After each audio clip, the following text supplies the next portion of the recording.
perkenalkan nama saya Gracia Felicia Lagan dengan NIM 11S23043. Pada kesempatan kali ini saya akan mempresentasikan praktikum kecerdasan buatan dengan topik Uncertainty and Probabilistic Reasoning.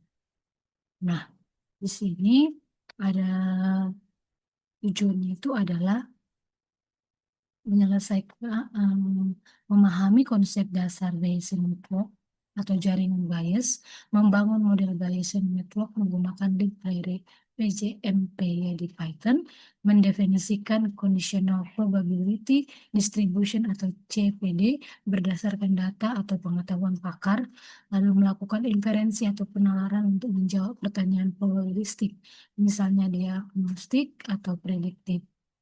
Nah, ada syaratnya ini yang sudah kita penuhi. Lalu ada landasan teorinya, di mana Bayesian network adalah model grafis probabilistik yang merepresentasikan sekumpulan variabel dan ketergantungan kondisional menggunakan grafik asiklik terarah atau DAG. Sederhananya, ini adalah sebuah graf di mana node atau simpul merepresentasikan variabel, misalnya itu hujan, macet, lalu edge, karena itu merepresentasikan kebergantungan probabilitas, misalnya itu panah dari hujan ke macet, berarti probabilitasnya itu macet dipengaruhi oleh hujan. Ini juga adalah rumusnya. Di sini adalah langkah-langkah praktikum yang sudah saya kerjakan sesuai dengan adanya modul, mulai dari install library PJMPY, lalu studi kasus jaringan alarm, lalu yang ketiga itu ada membangun model atau struktur jaringan, dan keempat itu ada mendefinisikan probabilitas atau CPD, dan yang kelima ada melakukan inferensi atau penalaran, lalu hasil dan analisis. Sini ada hasil atau output yang ada pada latihan. Nah, sebelum itu saya akan menjelaskan sedikit tentang di kode pada latihannya. Nah, di sini bisa kita lihat untuk lakukan. Nah, di sini yang pertama itu kita import library yang diperlukan. Nah, kita import library yang diperlukan. Nah, di sini ada discrete Bayesian network, lalu tabular CPD, dan variable elimination. Di mana di sini Bayesian network ini kita gunakan untuk membuat model jaringan Bayesian discrete. Sedangkan tabular CPD di sini kita gunakan untuk membuat conditional probability distribution atau CPD itu atau tabel probabilitas bersyarat.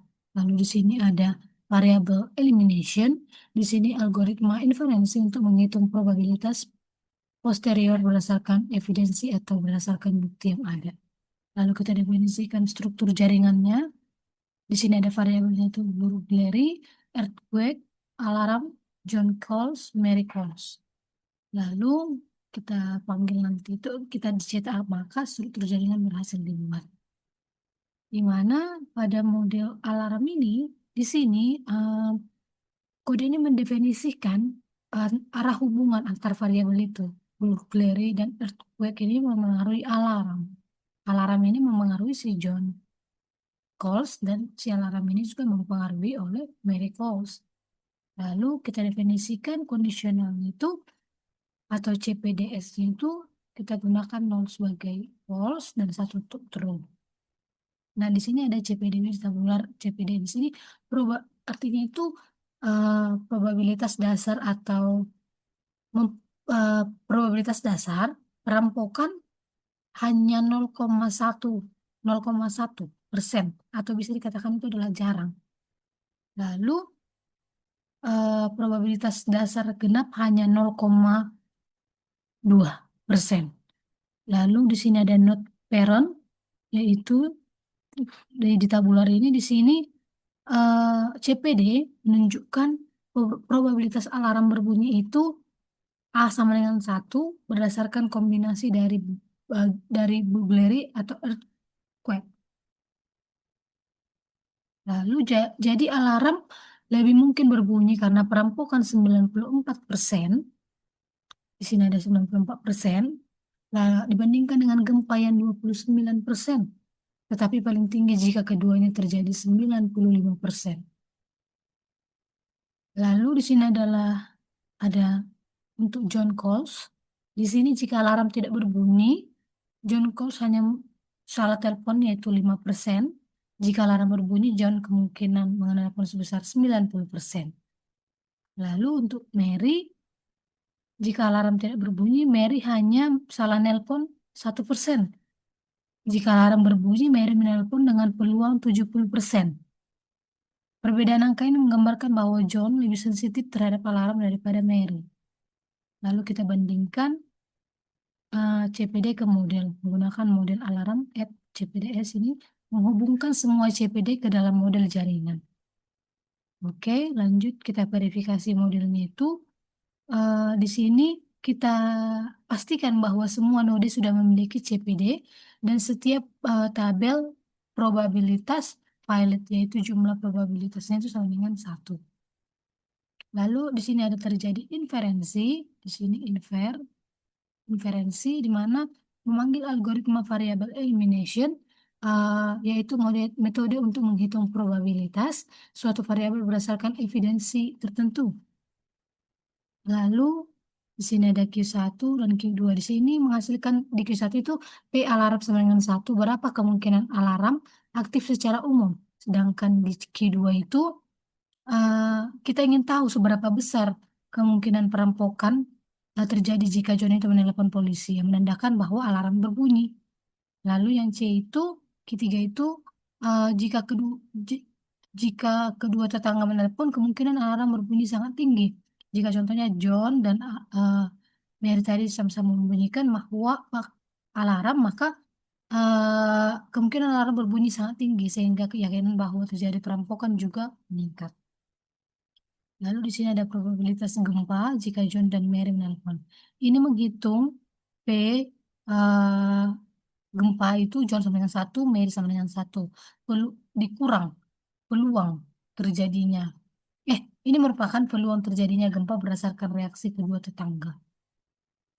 Lalu ini kita buat jadinya kodenya 2 kali. Ini kita hapus saja. Sini.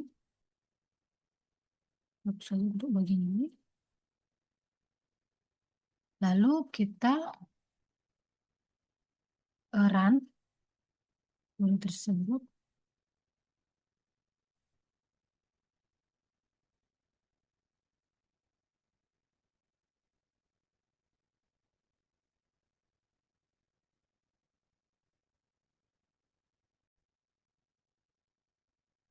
Nah, bisa kita lihat di sini bahwa ini adalah output dari kode yang telah kita yang ada pada latihan, yaitu um, struktur berhasil dibuat dan valid, yaitu probabilitas alarm berbunyi jika bisa alarm sama dengan 1 ini adalah 0,9975, 0,025, probabilitas perampokan jika John menelpon, dan probabilitas perampokan jika John dan Mary sama-sama menelpon untuk membunyikan alarm. Lalu probabilitas gempa jika John dan Mary menelpon. Ada di sini yaitu 0,839, 0,176. Nah, kita akan menjelaskan pada bagian latihan yang pertama. Pada latihan yang pertama, kita disuruh untuk menggunakan model yang sama atau infer untuk menjawab pertanyaan-pertanyaan berikut. Yang pertama itu menjelaskan common effect, berapa probabilitas perampokan, P-Bulgaris sama 1, berapa probabilitas perampokan jika alarm berbunyi, P-Bulgaris 1 alarm 1. Nah, di sini langsung saja kita jelaskan pada kodenya terlebih dahulu.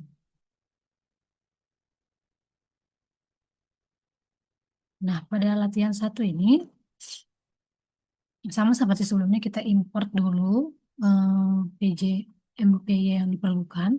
Lalu di sini kita deskripsikan modelnya itu, yaitu menggambarkan hubungan antar beberapa variabel.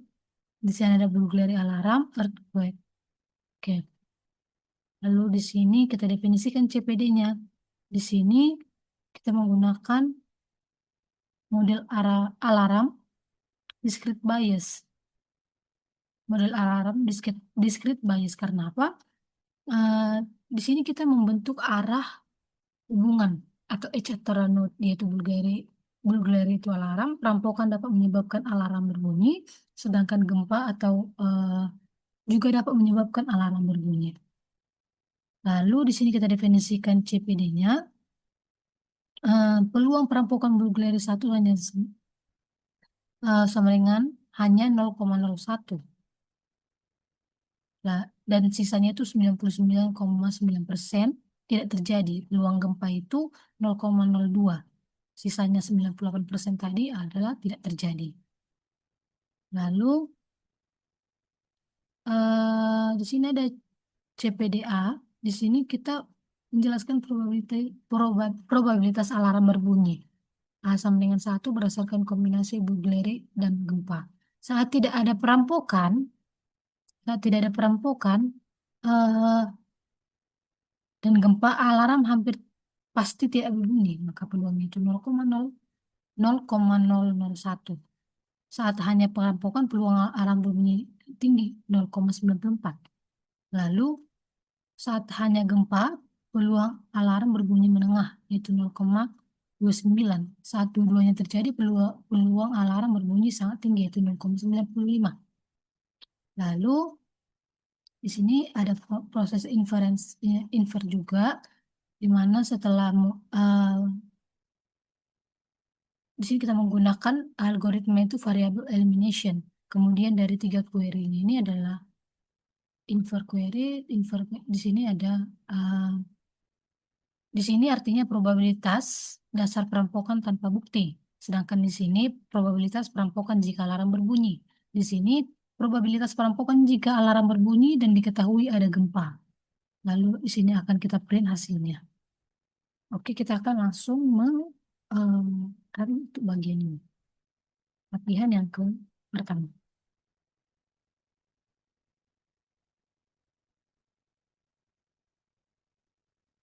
Nah, bisa kita lihat di sini bahwa eh, terjadinya tadi Bulgari 1 dengan 0,001000.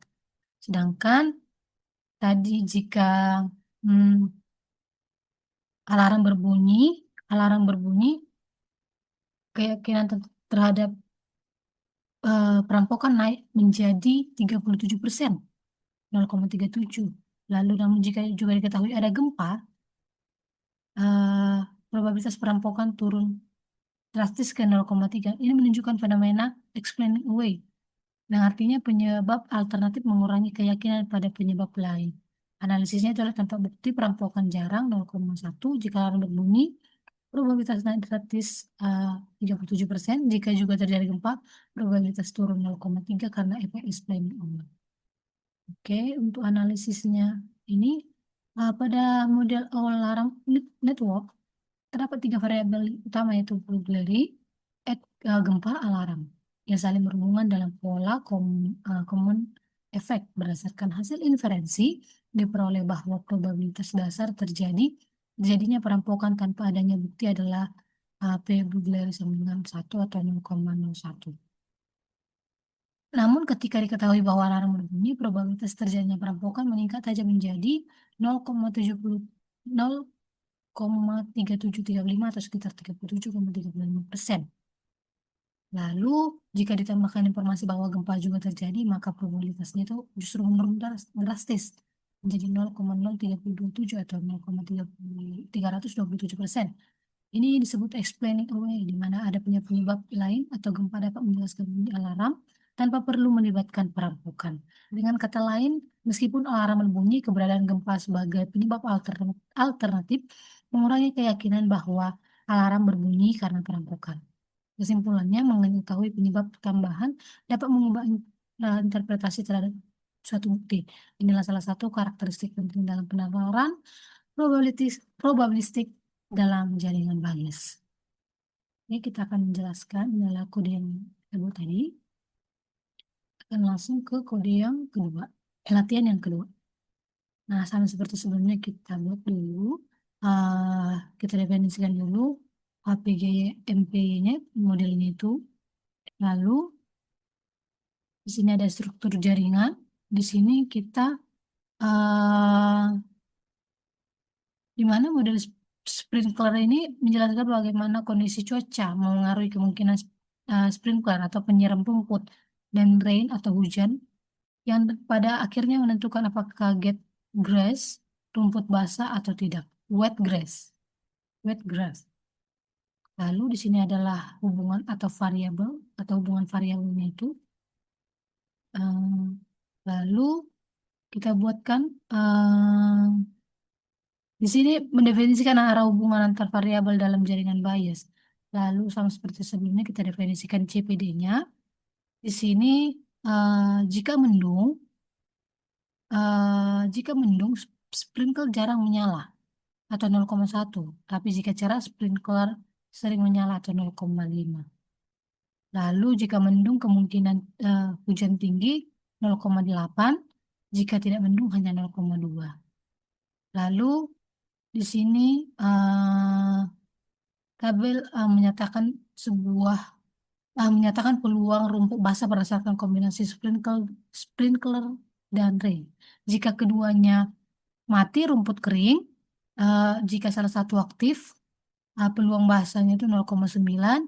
Jika keduanya aktif, hampir pasti basah dari 0,9. Lalu di sini kita menggunakan Iver juga, yang artinya kita ingin tahu berapa probabilitas jika eh, eh, probabilitas hujan jika diketahui rumput basah atau P rain sama dengan 1. Lalu buat grass itu sama dengan 1. Hmm. Lalu kita di print lah nanti output atau hasil dari kode programnya. Lalu kita run untuk pada bagian latihan yang kedua ini.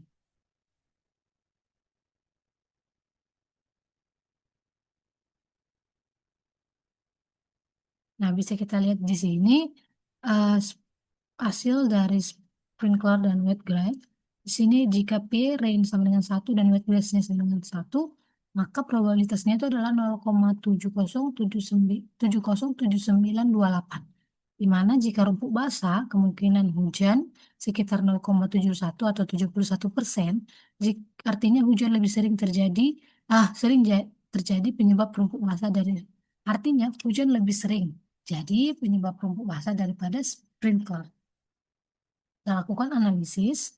Pada model sprinkler atau wet grass terdapat 4 variabel yaitu Cludy, sprinkler, rain, dan wet grass. Berdasarkan hasil inferensi menggunakan metode variabel elimination, diperoleh bahwa P rain sama dengan 1, wet grass sama dengan 1 itu sama dengan 0,7079 atau sekitar 70,79%.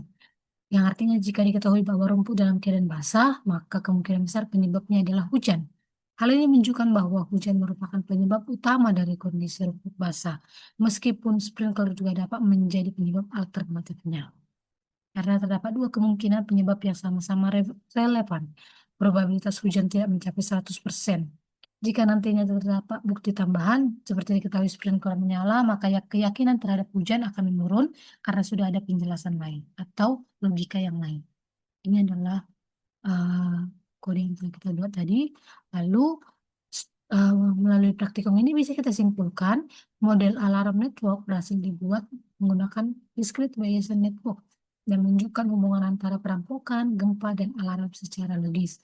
Yang kedua, berdasarkan hasil inferensi, probabilitas perampokan meningkat drastis ketika alarm berbunyi, namun kembali saat diketahui adanya gempa.